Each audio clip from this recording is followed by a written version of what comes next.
دوبارہ ریسٹور ہو جائے گی تو پھر اسٹیٹس کو برقرار ہو جائے گا.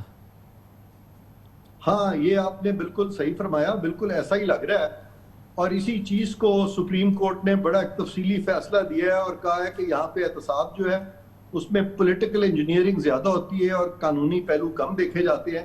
تو یہ جو انڈرسٹینڈنگ ہے, کیونکہ اس کا تعلق جو ہے وہ پولیٹیکل ریگولیشن سے ہے یا اس پولیٹیکل ٹگ آف وار سے ہے جو پاکستان میں اس وقت چل رہی ہے, تو اس لیے میں ایک قانونی ماہر کے طور پہ اس پہ زیادہ روشنی تو نہیں ڈالوں گا. لیکن یہ جو آپ نے جو چیما گوئی کی ہے, آپ نے صحیح کی ہے کہ بہت سارے لوگوں کا یہ خیال ہے کہ یہاں پہ احتساب کے نام پہ سیاست زیادہ ہوتی ہے, اور سیاست کو تو ہم اکھاڑ پچھاڑ کر دیتے ہیں, لیکن احتساب کے ساتھ ہم نے کبھی بھی بدعنوانی کو اس ملک میں ختم نہیں کیا. تھینک یو سو مچ. عرفان قادر صاحب ہمارے ساتھ موجود تھے. کمرشل بریک, اس کے بعد ذکر کریں گے کراچی والوں کی. اللہ تعالیٰ نے آج سنی, آج پیشن گوئیوں کے برعکس وہ بارش نہیں ہوئی, اس انداز کی بارش نہیں ہوئی جیسی پیشن گوئیاں تھیں. کل کی پرسوں کی پیشن گوئیاں برقرار ہیں, لیکن کل کی تباہی کی وجہ سے جو صورتحال کراچی کی بدترین صورتحال تھی اس میں آنسو پوچھے. کل chief of army staff general Qamar Javed Bajwa نے, جب انہوں نے کل نصف شب کے قریب حکم جاری کیا کہ فوجی دستے پہنچے کراچی کے متاثرہ علاقوں میں اور مدد فراہم کریں کراچی میں بھی اور سندھ کے دوسرے علاقوں میں, اور جس کے اثرات آج ہم نے دیکھے ہیں. اور کراچی والوں کو کچھ اطمینان و سکون ملا جب فوجی دستے ان کے متاثرہ علاقوں میں پہنچے. اس کی بات کرتے ہیں چھوٹے سے وقفے کے بعد. کل کی تباہ کن بارش کے بعد ایسا لگتا ہے کہ اللہ تعالیٰ نے کراچی والوں کی آہ سنی ہے, جس کی وجہ سے آج کو کہ محکمہ موسمیات کی بہت ہی سٹرونگ پیشن گوئی تھی. آج فوکاس تھی کہ بہت بارش ہوگی, آج سارا دن بارش ہوتی رہے گی. ایسا نہیں ہوا, اور باقاعدہ ایسا لگا کہ گو کہ محکمہ موسمیات کہہ رہا تھا کہ 100% چانسز ہیں آج سپہر کے کراچی میں بارش ہو, اور پھر اس کی وجہ سے ایک لرزہ طاری تھا کراچی والوں پہ, لیکن ایسا نہیں ہوا, جس کی وجہ سے کہ اب صورتحال میں کل کے مقابلے میں بہتری ہے, لیکن کیفیت وہی ہے, اور جس کی وجہ سے آج ہم دیکھ رہے ہیں کہ لوگ بہت بری طرح سے اب بھی نروس ہے, کیونکہ کل بھی بارش کی پیشن گوئی ہے, پرسوں بھی بارش کی پیشن گوئی ہے. اور جو تباہی ہوتی ہے اس میں چاہے جو بھی کیفیت ہوتی ہے اس سے جب نمٹنا ہوتا ہے تو اس میں جمہوریت کی دعویداری ایک جانب, عوامی نمائندگی کے بالادستی کے نعرے اپنی جگہ ہو, مگر جب ایسی کلیمٹی آتی ہے, چاہے زلزلہ آئے, سیلاب آئے, مردم شماری کرانی ہو, الیکشن کرانا ہو, برفانی تودے گریں, بلڈنگ گر جائے, ہر مرض کی دوا فوج کو ہی سمجھا جاتا ہے. حتیٰ کہ کراچی کے برساتی نالوں کا جب مسئلہ آیا گزشتہ بارشوں کے دوران تو دیکھا گیا کہ تباہ کل صورتحال ہے. وزیر اعظم کو, فوج کو, این ڈی ایم اے کو کراچی بھیجنا پڑا, اور اب کل جب صورتحال پیدا ہوئی, اور یقیناً وہ ایک بہت ہی تشویشناک صورتحال تھی. کل نصف شب کے قریب chief of army staff general Qamar Javed Bajwa نے اس سلسلے میں احکامات جاری کیے. اس سے قبل ان کی کور کمانڈر کراچی سے گفتگو ہوئی تھی, انہیں کراچی کی صورتحال کے بارے میں خاص طور پہ اور سندھ کے دوسرے علاقوں کی صورتحال کے بارے میں بریف کیا گیا, جس کے بعد army chief general Qamar Javed Bajwa نے فوج اور رینجرز کے دستوں کو فوری طور پہ احکامات دیے کہ وہ بارش کی تباہی کی کے بعد ریسکیو اور ریلیف آپریشن شروع کریں, متاثرہ علاقوں میں پہنچے. اور یہ ایک بڑی اطمینان بخش خبر تھی کراچی والوں کے لیے, کیونکہ جو مقامی حکومتیں ہیں یا سندھ حکومت ہے, اس حوالے سے کراچی کی توقعات تو طویل عرصے پہلے ختم ہو چکی ہیں, اور اس کی جو تباہ کن صورتحال ہے ہمارے ناظرین اس سے بہت اچھی طرح سے واقف ہیں. لیکن کل نصف شب کے بعد سے جب سے یہ army chief general Qamar Javed Bajwa کے احکامات سامنے آئے, فوجی دستے فوری طور پہ موو کرنا شروع کیے, اور آج بھرپور انداز میں متاثرہ علاقوں میں ہم نے دیکھا کہ ریسکیو اور ریلیف آپریشن پاک فوج کر رہی ہے.